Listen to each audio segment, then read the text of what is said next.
Hay una diferencia básica entre hacer la voluntad de Dios y realizarla al modo de Dios y en el tiempo de Dios. Cuando se distorsiona el propósito divino para beneficio exclusivo del ser humano, deja de ser el propósito de Dios y pasa a ser el deseo meramente humano. Es importante estar atentos a esto porque si no se tiene cuidado, fácilmente se puede comenzar a mover las piezas por debajo de los paños. Se puede manipular situaciones hasta que con el tiempo la voluntad de Dios se desconfigure por completo en nuestra vida. Si tú deseas hacer la voluntad de Dios, pero resuelves ejecutar un plan a tu manera, vamos a hacer las cosas un poco más personales. Con un ejemplo, Dios en su palabra nos deja claro que no desea que estemos solos y que es bueno encontrar una ayuda idónea. Pero el tiempo está pasando y las posibilidades disminuyen mucho.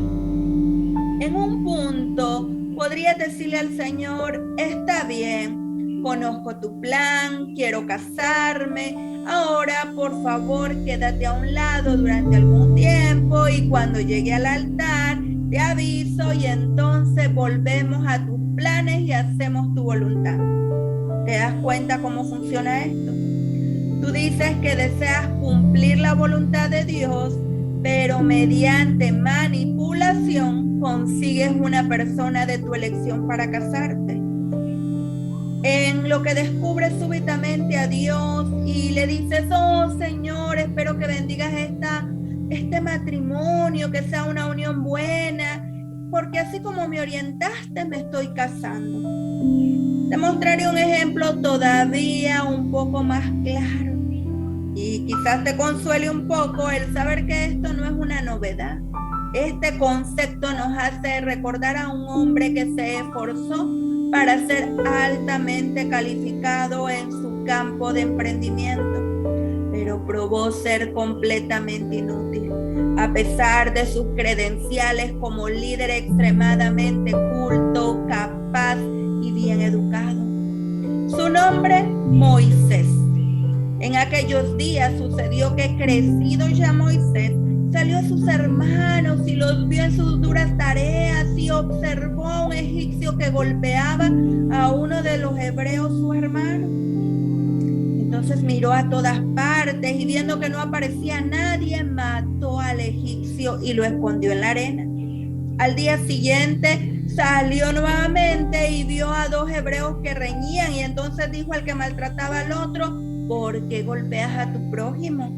Y él respondió: ¿quién te ha puesto a ti por príncipe y juez sobre nosotros? ¿Piensas matarme como mataste al egipcio? Entonces Moisés tuvo miedo y dijo: ciertamente esto ha sido descubierto.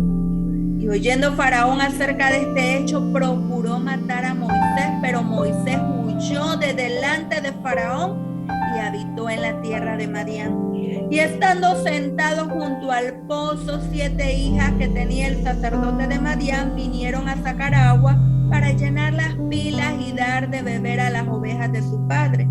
Pero antes de continuar con esta historia, hay que verificar este mismo evento, pero desde un ángulo diferente, a través del lente de otra cámara. En el Nuevo Testamento hay un registro inspirado de esta misma historia. En aquel mismo tiempo nació Moisés y fue agradable a Dios y fue criado 3 meses en casa de su padre. Pero siendo expuesto a la muerte, la hija de Faraón le recogió y le crió como a hijo suyo. Y fue enseñado Moisés en toda la sabiduría de los egipcios y era poderoso en sus palabras y obras. Esteban, quien relata esta historia, dice además que cuando hubo cumplido la edad de 40 años, le vino al corazón el visitar a sus hermanos, los hijos de Israel.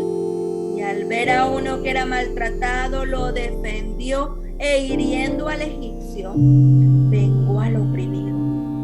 Pero él pensaba que sus hermanos comprenderían que Dios les iba a dar libertad por mano suya, pero ellos no lo entendieron así. Y al día siguiente se presentó uno de ellos que estaban riñendo y los puso en paz diciéndole: varones, hermanos son, ¿por qué se maltratan el uno al otro? Entonces el que maltrataba a su prójimo le rechazó diciendo: ¿quién te ha puesto por gobernante y por juez sobre nosotros? ¿Quieres matarme como mataste ayer al egipcio? Al oír Moisés estas palabras, huyó y vivió como un extranjero en tierras de Madián, donde engendró 2 hijos. ¿Te das cuenta? Moisés entendía en cierta manera que había sido salvado de la muerte en su niñez para un gran cargo de salvación en su edad adulta, y quizá concerniente también a la liberación de los hebreos del yugo egipcio. Pero más sin embargo, en lugar de ejecutar sus acciones a la manera de Dios, lo hizo a la suya. Y eso le costó el exilio durante muchos años.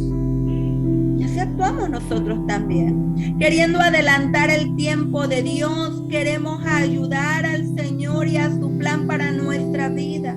Pero en cambio, el querer hacer su voluntad a nuestra manera nos trae consecuencias dolorosas. Y lo peor de ello es querer lograr nuestra salvación y la liberación del pecado a nuestra manera. Queremos arreglar nuestros errores y nuestras fallas solos antes de ir a Jesús y recibir su perdón y redención. Pero Romanos capítulo 5, versículo 8 nos dice: mas Dios muestra su amor para con nosotros en que, siendo aún pecadores, Cristo murió por nosotros. Nadie, ningún ser humano merece el amor de Dios, porque el pecado nos separa de Él. Pero por su gracia y por la intercesión de Jesús recibimos su perdón, y Dios hace con nosotros maravillas. Así que no pretendas arreglar tu vida a tu manera. Hazlo a la manera de Dios. Recibe a Jesús en tu vida y permite que Él sea tu guía y tu luz. Te invito a orar conmigo. Amado Padre, gracias, porque tú tienes propósitos especiales y buenos para mi vida. Perdona, Señor, mis fallas y mi falta de fe para hacer tu voluntad. No a mi manera, sino según tu manera de proceder y según tus tiempos. En el nombre de Jesús. Amén. No hagas las cosas a tu modo, sino en el tiempo de Dios y a la manera de Dios. Es tiempo de volver a Jesús, porque Él quiere darte gozo